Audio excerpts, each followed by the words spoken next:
From the moment the elevator doors slid open on the top floor of the towering New York skyscraper, the silence of the executive hallway felt heavy enough to crush her courage. Sarah Carter, a 27-year-old single mother still trembling from the morning rush, stepped out holding her 1-year-old son, Noah, against her chest. She hadn't planned to bring him, but the babysitter had canceled at the last minute, and the job interview she'd been waiting for over 6 months was too important to miss. She clutched her diaper bag, her resume, and the fear that she was about to ruin the only chance she had left. When the CEO pushed open the conference room door and saw her standing there with the baby, Sarah felt something inside her collapse. She whispered an apology, afraid her voice would shake the walls, and braced herself for rejection. But instead of annoyance, humiliation, or judgment, something unexpected happened that turned the entire room, and her entire life, into a moment she would never forget. If you believe in kindness, second chances, and humanity, please like, comment, share, and subscribe to the channel. Your support helps these stories reach more hearts. The story of how Sarah reached this moment was marked with exhaustion layered over quiet determination. She had arrived in New York 2 years earlier with nothing but a small suitcase, a 10-month-old pregnancy, and a desperate wish to build a life that didn't resemble the chaos she had run from. She had worked nights at a small diner in Queens, saved every dollar, and spent every spare minute applying for office jobs she hoped would help her climb out of survival mode. But every interview collided with the same obstacles: childcare, timing, transportation, and the never-ending pressure of choosing between a paycheck and being a present mother. She barely slept more than 4 hours on most nights, yet she never stopped believing that life could still change. On this particular morning, after juggling spilled formula, a crowded subway, and a stroller wheel that somehow bent out of shape at the worst possible moment, Sarah finally reached the glass headquarters of Hartwell Enterprises. It was the biggest accounting and consulting firm in the city, known for hiring the best, the brightest, and sometimes the luckiest. She prayed today would be a day where she could belong to at least one of those categories.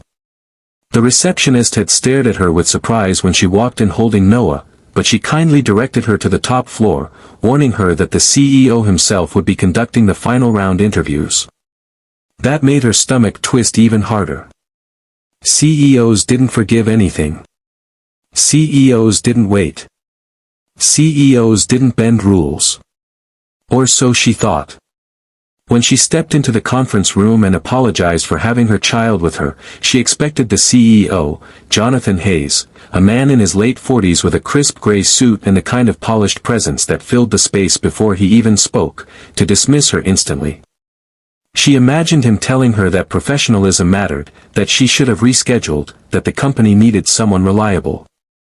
She imagined him turning away with disappointment, and she mentally prepared herself for the crushing sound of the elevator closing behind her as she left without the job.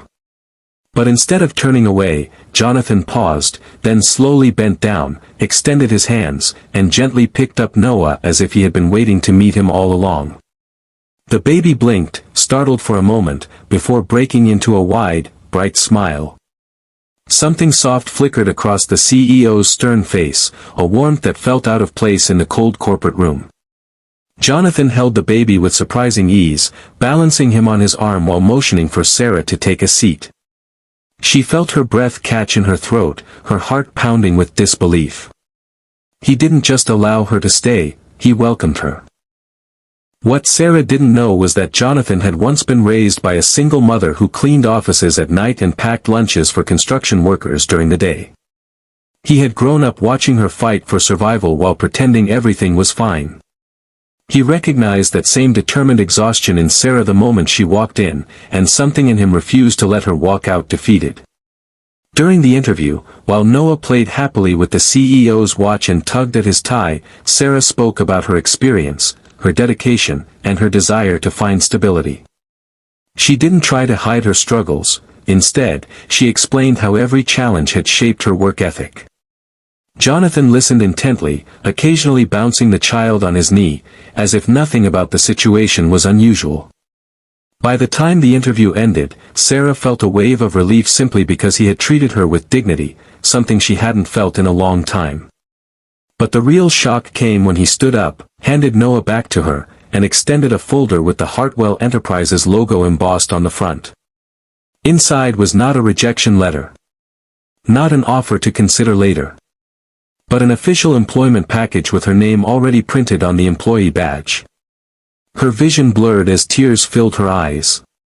She had walked in prepared to be turned away, but instead she was being given the opportunity she had been praying for since the day she arrived in New York.